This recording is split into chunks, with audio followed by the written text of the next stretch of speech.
Mm. Of course, plant medicine came into the mix.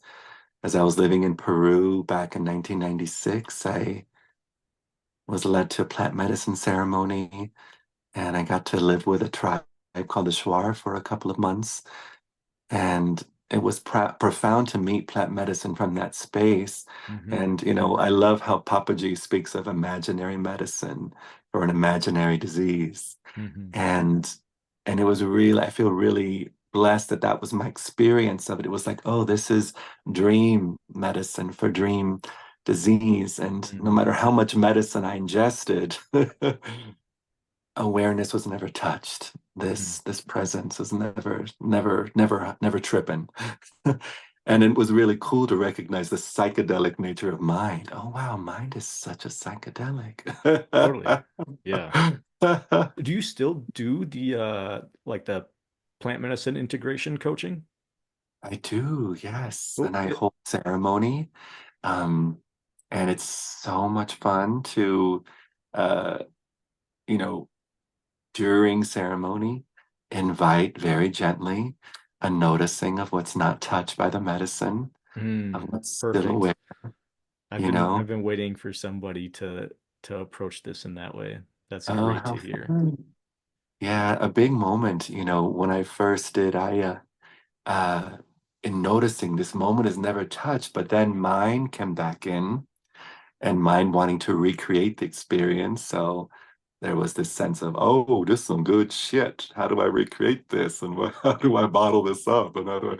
And in that instant, I was like, oh, wow, hi, mind. Hi, Mm. mind. And then there was this sense of, yeah, yeah, yeah, this is amazing, incredible perceptual poetry and insight. And what about this moment is the same when you're making toast? Hmm. And what about this moment is the same when you're happy, when you're sad, when you're enlightened, when you're not enlightened, when you and so that was just a deeper recognition of like, wow, this aware, pure presence that I am, never touched by any phenomena, all phenomena, the dynamic display of the celebration of this that is. And so in inviting the plant medicine, and I work with beloveds who are first responders in traumatic events or have extreme PTSD or veterans, um, beloveds who are addicted to all kinds of substances. And then there's also the recognition, invitation that the first addiction is to description, to thought, to assumption. Um, and and so it's so beautiful that even in their extreme states of mind, the very innocent invitation to consider, be a little curious about something that's not touched by the medicine or something that has never been touched by the medicine or the disease, the cure or the poison. Um, and people have profound recognitions and holy shit. That's awesome. I'm curious about your perspective on this. Clearly, you have more experience in this realm than I do, but Mhm. the times that I have done things such as mushrooms or 5-MeO Nice. DMT, Oh, uh, great. You did uh, 5-MeO. I call that the Dzogchen of plant medicines. totally, Yay. totally. My sense of what this is it just turns the dial up on reality, on consciousness, and just turns Ah, everything all the way up.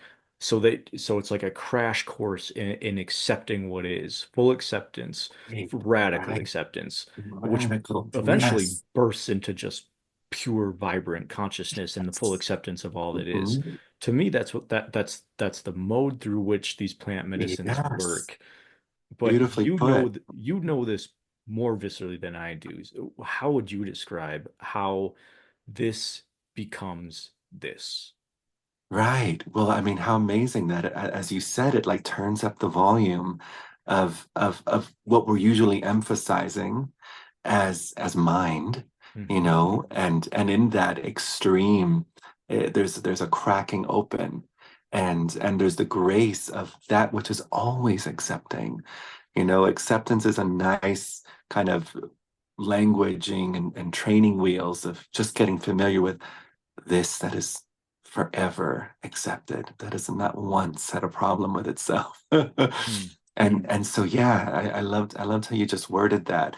I also love how psychedelics have a really cool way of, it's like the drag queen of perception in the sense of like Love it. really exaggerating Right. our insecurities and our fears and then really amazingly just kind of canceling each other out.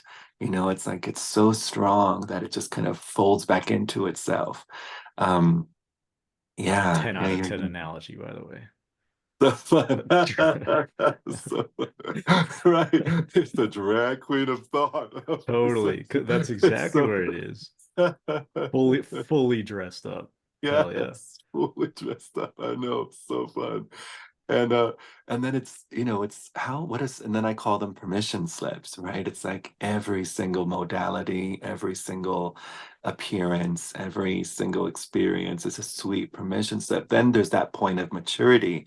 I like to say if there's any sense of it becoming if there's any sense of it being something new, like, oh, this is a new expanded state, or this is a new awareness or a new level of consciousness. you know, it's powerful. And in terms of freedom and liberation, if there's any sense of it being new, that's a good clue that it's going to go away. Mm-hmm. That it Mm-hmm. also is just a point of view coming and going in the total, I like to say, plain ass cracker simplicity Mm-hmm. of being. Mm-hmm. Of pure awareness. Yeah. No, it's a perfect way to point to the simple fact that anything that changes is not who and what you are, and it's only that which never changes that is your ultimate essence, and the only thing that really is true. Yes. Everything else Yes. is an apparition, a modulation, or a Yes. specific vibration within that which never changes. And so even this concept of ascending Right. ascending through higher states of consciousness is still happening within this changeless self. I like to say, in ceremony, I do a satsang called, what is the medicine at the feet of? Mm, And I like to say, mind is at the feet of the medicine. The medicine is at the feet of pure, aware intelligence. mm, Pure awareness is at the feet of everything, of mm. all of it. Beautiful, beautiful.